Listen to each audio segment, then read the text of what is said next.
নেকড়ে একটি গর্বিত প্রাণী, তাই তুর্কিরা তাদের সন্তানদেরকে সিংহের পরিবর্তে নেকড়েদের সাথে তুলনা করে।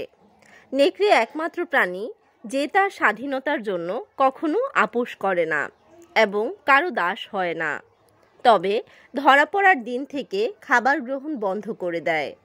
তাই আপনি এটিকে চিড়িয়াখানা বা সার্কাসে কখনোই দেখতে পাবেন না।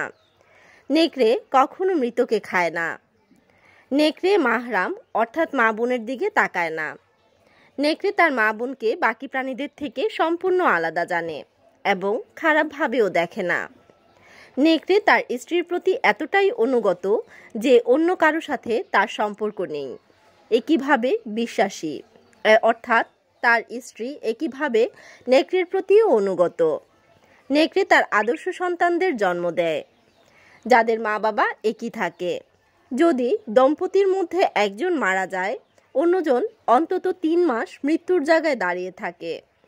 নেকড়েকে আরবিতে ইবনে আল-বার বলা হয়, অর্থাৎ ভালো ছেলে, কারণ তার মা বাবা বৃদ্ধ হয়ে গেলে সে তাদের জন্য শিকার করে এবং তাদের সম্পূর্ণ যত্ন নেয়।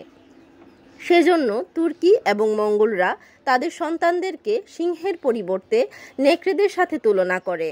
তারা বিশ্বাস করে যে সিংহের মতন রক্তপিপাসু সন্তান হওয়ার চেয়ে নেকড়ের মতন কর্তব্যপরায়ণ